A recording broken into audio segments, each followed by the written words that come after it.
Bo, freedom of information requests, pretty important. Transparency, government transparency, it's pretty key. It's pretty key. Well, they're blocking them based on who you are, which is illegal, I think, against the Act. Surely. So, yeah, illegal. Absolutely illegal. And we are joined today by one Lewis Brackpool, the individual who has been blocked. And you're going to tell us all about it, aren't you, good sir? Hey, Lewis, how you doing? Very well. Yourselves? I've been laughing so much at just your intros. Very, very funny backstage. No, smooth. Yeah. Very smooth. I love it. But no, thank you very much. Thank you very, very much for having me on. It's great to see you both. Yeah, it's a pretty wild story, but yeah, let me know and we can get into it basically. Well, yeah, well, do you want to just introduce yourself and kind of, you know, who you are and what it is that you do, just as a bit of a background, just so people know, I guess. Yeah, so my name's Lewis. I'm a journalist and I'm the director of investigations over at Restore Britain, and headed by Rupert Lowe, of course, MP for Great Yarmouth. And my job is essentially to take information and concerns from the public or anyone within government or government departments or wherever, public and private sector, and to basically publish and report on the issues at hand. And a part of the investigations unit is to search and to find out information, whether it be data, whether it be just uncovering various mishappenings and corruption within government, which is quite a lot. So I'm not running out of work anytime soon. And yes, so I've been doing this for quite some time now, and I've joined Restore just a couple of months. So I'm still a bit of a baby in Restore, but I'm really enjoying it. And I'm very grateful to be working for Rupert Lowe. And yeah, there's just a lot. I've seen so much corruption since starting doing all the freedom of information stuff. It's actually been a pretty wild ride, and we've been chatting about it, us three, for quite a while now. And yeah, this is another mental story to add to the catalogue, essentially. It seems to me like this is a sea change, in fact. The story that we're going to get to, that you was denied and why you were denied and all that sort of thing. It seems like one more step up to me in misrule, like malgovernment. I don't know how you'd want to say it, but this seems truly egregious, just simply outside the bounds of what is reasonable, or certainly what is legal. Even it's illegal what the Home Office did. Yeah, this is another, I guess, another piece to the big puzzle of authoritarianism, is what you could say, because what happened with this particular freedom of information request. So for a while now, for about a year, I've been trying to uncover information on the asylum accommodation stakeholders and who exactly is running this behind the scenes, because I think, and I'm sure you gentlemen and your audience would agree, that's very much in the public interest. And we want to know who exactly is steering this and who exactly is getting into these boardroom meetings with the Home Office and government departments and saying, we should do this, we should do that, we should do that, we should do that. And so for a year, I've been trying to get information and, backlog meeting memos, whether it be notes, whether it be any internal documentation on what's actually happening. And so recently I filed a request asking for that. And we did a massive, I went through a massive backlog of trying to find whether I can get some more information, just sort of give that piece to the puzzle. And I recently, a few months ago, went on Lotus Eaters with you, Bo, actually, on the actual episode, and we covered what the Home Office gave to me initially, and it was a list of every migrant charity and NGO that had these meetings, these consultation meetings with stakeholders and with the Home Office. And I decided to publish that because it's obviously my right, and I got it lawfully through the Freedom of Information Act. And I published it and then started naming the directors of each company. Now, if you're left wing and you mention people within the public domain of companies, whether organizations, if you're left wing and you name right wing guys who own companies and organizations, that's fair game. That's totally fair game. Everything's fine. No worries. It's part of the parcel, allegedly. But if you're right wing and you name left wing directors and organizations or stakeholders, you can get into serious trouble, weirdly, even though it's on public record and everything's legal. So straight after that, and after the episode we did on load seaters, Bo, I then received a article from the Guardian in which they then called me a far-right influencer, shock horror. All this scary label of far-right that's been overused. So they were saying how, and in this article by the Guardian, they were claiming that safe rooms were being built in these companies that allegedly the safety and concern and well-being of these of people that are part of these migrant charities and organizations were in some kind of danger, which is bizarre. And personally, I don't believe that. I don't believe that. It's an absurd thing to say. That's absolutely absurd. And also, just sorry to interject super briefly, but how absolutely infuriating. These companies, these people are facilitating the absolute invasion of barbarians that rape, murder, just do there was awful things to people, and they're like, "Oh, mate, yeah, how dare you disclose charities and organizations that are with the Home Office talking about asylum accommodation policy and are steering where migrants, illegal migrants, are being put across the country, and talking about topics like this." Yeah, it's absolutely infuriating that the amount of danger they put other people in, and then you just mention their name and they cry out in pain. Jesus Christ. It's so annoying, because the thing is, as you said, it's all perfectly legal. You've got the information from Freedom of Information request. So they give you the name of a company. You then just simply go on Google, cut and paste that name into Google. They'll have their own website, and it says who their CEO is or whatever. And that name and that person and even their face is just out there. It's just on the page. And that's it. And then you went on a podcast and said it. Where in that process have you done anything wrong? No, I know. I mean, if these people are so scared, maybe but they an should online be hit involved. list. Sorry? Yeah, they're calling it an online hit list, which is just insane. It's an insane way to frame it. It's just unbelievul. They install safe rooms. Liars. I don't believe that. That's bullshit. I don't believe it. I personally don't believe it. There's a part in this where it says far right. Let me have a look. Here we go. It says, during the course of research, multiple organizations reported online threats, trolling, hostile emails, and intimidating Facebook posts. Some anti-migrant protesters made video recordings of refugee organizations' premises and shared them in far-right online groups. And there's one here. The Charity Commission has taken the highly unusual step of removing the names of trustees from several charities listed on its website. It did so after the Home Office gave a far-right influencer the names of some organizations with which it had meetings about asylum accommodation following a Freedom of Information request. So they're talking about me there, and that was after I did a video on YouTube, which has done over 100,000 views now, and the load seaters as well the following day, in which we spoke about it. So this is the backstory to what has happened now with trying to ask for more information on the asylum policy, stakeholders, things like that.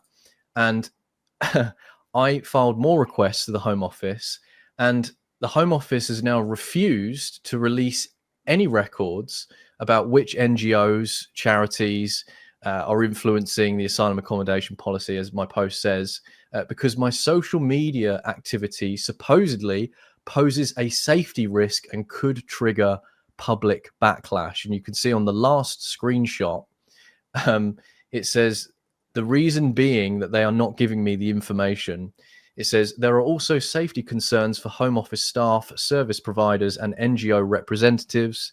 Recent social media activity by the requester, that's to me, included sharing personal details and misleading narratives, which has already caused safety concerns among stakeholders. Additionally, recent protests at asylum hotels have highlighted the volatility of Burn it then. of public sentiment around asylum policy. Disclosure of sensitive meeting content could further inflame tensions, increase the risk of targeted protests, and place additional strain on public order and resources. Stop doing it then. So, just stop doing it. How about that? I mean, how about you stop yeah. telling the country with random third worlders? How about we stop doing that? Yeah. This isn't going to go away. This is just them going, look, don't, stop noticing. Stop facilitating the great noticing. That's all it is. Yeah. How pathetic. Oh, Yeah. Lewis Brackpool has noticed. Close it down. Close it down. Yeah, it's insane. This is insane. It's mad. It's like, yeah, if they're so worried, maybe stop being a key element of having our country invaded by sort of rapists and murderers and people that are just stealing money from our economy. That's an option for you, NGOs, trustees of NGOs. You could maybe do that. No. We'll just get the Home Office to slap an order on anyone who's right wing, who's asking for it, with unacceptable social media activity. This is mad.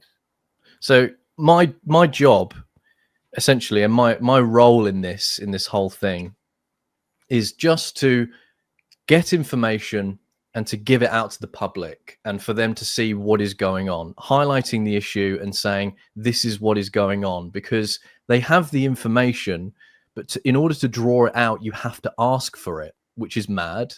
And that's my role within this, is just to draw out the information and show it. And even doing that now, apparently, allegedly, I pose a threat to it, which is absolutely insane. But what's come from this is them refusing not only to just disclose it, but it sets a precedent now to anyone else who has similar social media activity as myself, and that's just to post information. It's just to file requests and then show what they have answered. No real agenda, just the agenda, or the only agenda that I'm trying to pursue is, I know it sounds cringe, but for truth and to understand what is going on and to try and find what it is, what is the inner workings of this from an outsider's perspective and not someone that's embedded within the Westminster rot. And they've just set the precedent for weaponizing the Freedom of Information Act, which is lawful. Tony Blair introducing it as well, which is an irony there. And they've set the precedent for anyone, I'm going to throw it out there, anyone who's right of centre and beyond, to want to file requests or want to ask for information. They are basically saying, no, you can't do that, unfortunately. Sorry, we're not going to give you that information because of your social media activity and your views. And I think that that's extraordinary. It's the first of its kind, I think. I've not seen another case like it. And I'm kind of honored in a weird way that it's me, in a really sick way. But at the same time, I'm actually concerned. I'm very, very concerned to what happens next. No, it's great work. You're pushing the envelope. It's great work in a way. I mean, as you say, in like some sort of perverse way, it's really good because you're highlighting the point at which they're just like, no more, we can't, like, again, like robots, like, no, we cannot do this, right? So it's good that you've highlighted this, that they're showing themselves up. They're showing themselves for what they really are, showing their true colors. It's a completely partisan thing. It's globalists versus nativists. Yeah. And the Home Office are globalist and the nativists are their enemy. They are to be ignored and shut down if possible. So, well done. Well done. Thank you. No, I really appreciate that. And I'm grateful because I have obviously the backings of yourselves. Some people have reached out and really helped and have done videos on this as well. But also Rupert Lowe. I think I might as well post the letter that Rupert sent to the Home Secretary, where he said, "I'm writing to express my deep concerns over a recent FOI Act response issued by your department to journalist Lewis Brackpool. In that response, the Home Office refused to release information concerning stakeholder meetings influencing asylum accommodation policy. The justification included an extraordinary and improper statement that disclosure was being withheld in part because of recent social media activity by the requester, which it claimed had already caused safety concerns. If accurate, this represents a clear breach of the FOI Act and its central principle that requests must be treated applicant blind. The identity or perceived opinions of a requester are entirely irrelevant to whether information should be disclosed under law. It would appear that a government department has used a citizen's political or journalistic activity as grounds to deny transparency, an unacceptable precedent which risks politicizing the FOI process itself. I therefore ask you to provide within 20 working days a full explanation of why requester's personal identity or social media presence was referenced in the decision, confirmation of whether senior officials approved or were aware of this, and details of any internal guidance or policy that authorizes staff to assess a requester's personal activity or profile, and assurance that the Home Office will review this case and issue a corrective disclosure." And I'm grateful. I'm so grateful that we actually have someone in government that is pushing this as well. And I'm not being biased because obviously I work for Rupert, but to have someone like that in your corner is just, I don't know. It's so difficult to do things from the outside. The Freedom of Information Act is the only thing that I can use at the moment to try and get something or draw something out. So to have the backing of Rupert, to have the backing of yourselves, load seaters, everyone else, to really try and drive change or trying to draw out this information. I mean, it means so much to me, but I can imagine it means way more to the audience who want to get this information. I mean, at the end of the day, I think I replied to one of your tweets about this, and I said, "Oh, the mask was like, it was only a matter of time before the mask slipped." And so you said true. something at the start, of this Bow about authoritarianism and things like that. Yeah, I mean, it's back in the early days of this channel, we spoke about autocrats, right, and autocracy, right? Like this is the illusion of democracy eroding ever further into the dirt. And, we have a right to know where our money's being spent. Sorry. Correct. That's our money. That's my money, your money. Yeah. It spaffed up the wall on absolute detritus coming into this country. It's so infuriating. And they're like, "Oh, no, sorry, mate, you've got the wrong opinions." I mean, how 1984 can you get? Sorry. Request denied, wrong opinions. What? How absolutely absurd and infuriating. You're guilty of wrong think, basically. Yeah, the thought police have had a look at your case and decided you're guilty. Literally. Yeah. I just want to say it's absolutely great that we've got Mr. Lowe MP in our corner who can immediately send a letter directly to the Home Office, who, an actual minister, even if it's just a junior minister, will have to recognise that letter, whether they actually do anything about it or change their policy, something else. But at the very least, it's way more than just an average person can do. Way, way, way, way more. You're going straight to the heart of the matter. Brilliant. Yeah. And the other thing that sprung to mind is that I imagine, and this is conjecture, but I imagine their dirty little game will be that there will be Guardian journalists or editors that are friends with or just know or in contact with Home Office officials. Yes. Right? and they'll sit down somewhere. They'll have lunch somewhere in Pimlico, or in their club again somewhere in Mayfair or something, and they'll say, "Look, you guys at the Guardian, you write an article saying just make it up, saying that they're in danger." Yeah. We can then say, "Look, it's a matter of record that they're in danger." We can then deny Lewis Brackpool and the like from doing freedom of information requests anymore because it's a matter of safety. And I wouldn't be surprised if that's what's actually going on here. That people, there's this classic idea that conspiracies aren't real, but lunches are. Yeah. People sit down together and have lunch, and thus a conspiracy against the public happens.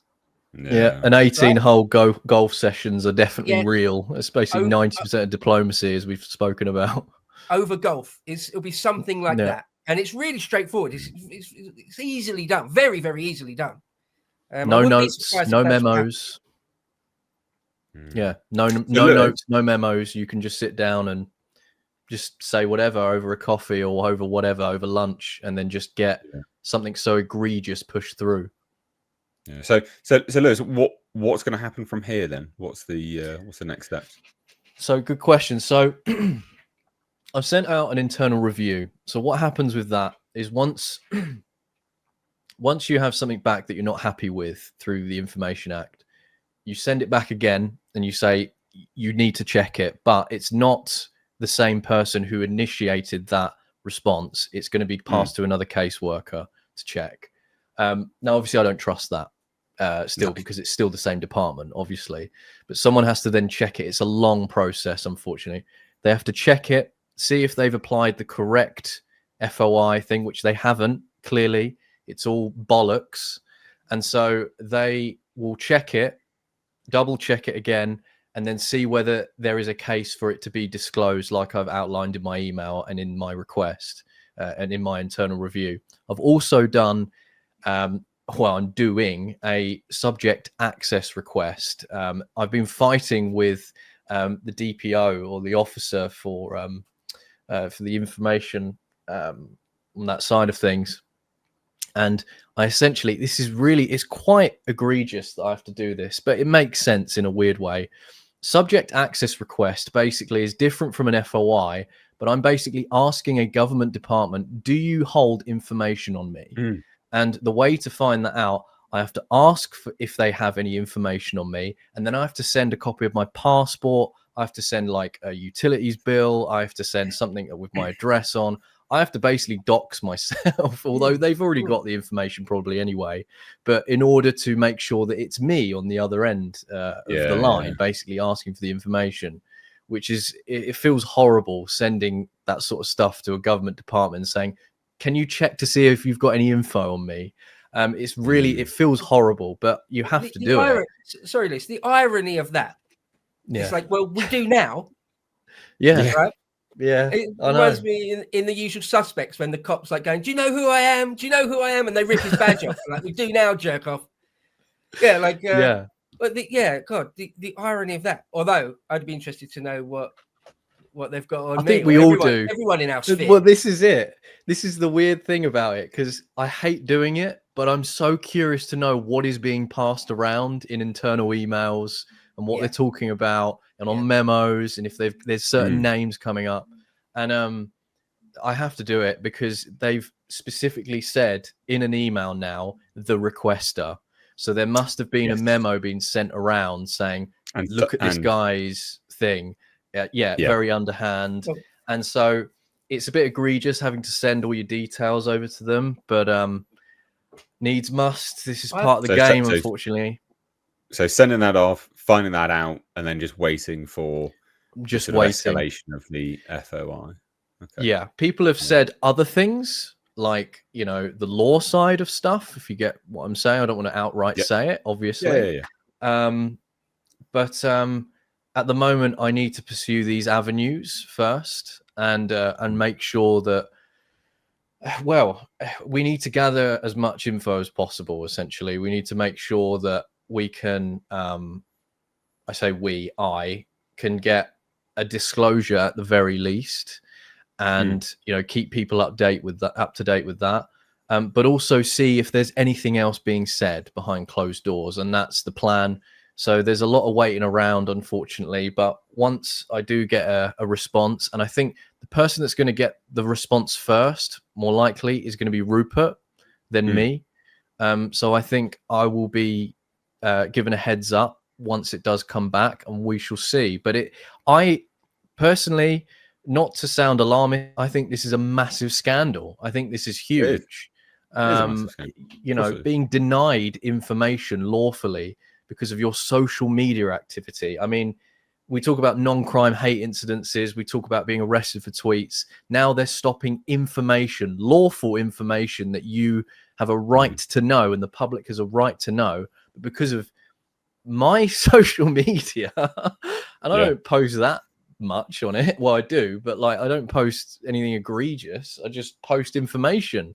99% of the time. So it's weird. It's mental. I bet you, Lewis. I bet you, like when you asked for that bit of information, that there was, whether it was like a full-blown meeting with multiple people sitting in a meeting room and all discussing it, or whether it was just one person going up to the desk of a manager and just talking about it very, very briefly. Yeah. There would have been. You can only infer that at least two people sat down and said, "Oh, wait, we know this Lewis Brackpool. We know him. He's one of Rupert Lowe's lot. He's one of like the online. He's like a far right influencer, right? So have you not seen this Guardian headline? and then when you sent that next request, like you can just imagine someone comes into someone's email inbox and they're like shouting across the office, "Oh, yeah, guess what? Only Lewis Brackpool. That Lewis Brackpool's come back. How funny!" I see it as an honor. I actually see it as a big honor. If that is the case and they are passing the name around, I mean, I want to make government departments sweat. I want to make them like, oh no, it's him again. Like that to me is a win, regardless if they give the information or not. That to me is a win. It's a personal win. So the fact that they have definitely done that, because they are talking about that in the email, it's just a case of what and how many people. Yeah. I mean, I consider it a win in a really perverse, strange way, because they've shot themselves in the foot. It's just stupid what they have done. No, definitely. Yeah. You're doing God's work, because the fundamental concept here, the fundamental concept is that they're supposed to work for us. Yeah. They're supposed to work for the interests of the people. Yeah. Not the other way round. We're not their drones, they're slaves to which they can just say yes or no to arbitrarily. No. Every civil servant, everyone that works for the Home Office, it is works for us, the taxpayer, the citizens. So to just shut you down for any real reason when you're asking for something legally, absolutely legally, is egregious and beyond the pale. And to do it by their own admission because of your social media activity. And please don't take this the wrong way, Lewis. But yeah, you don't pose a threat. You're not like one on the right on the fringe of saying things that's really hard lie. On my milk toast, is that? Well, in the nicest way. I don't mind. Not exactly. In the nicest possible way. In the nicest possible way. No offense taken. You do everything by the book. Yeah. Right? Yeah. That's what I'm saying. I do. You do absolutely everything by the book. Right. You're not someone like Tommy that's got like a long list of like criminal convictions, right? Or anything like that. You're straight up and down by the book. And so for you to be shut down, effectively blocked, shut out for your social media activity, I mean, it's extremely worrying. And it is, you're absolutely right, it's a massive scandal. And if you can make them sweat even a tiny bit, brilliant. Keep doing it. Thanks, man. No, I appreciate that.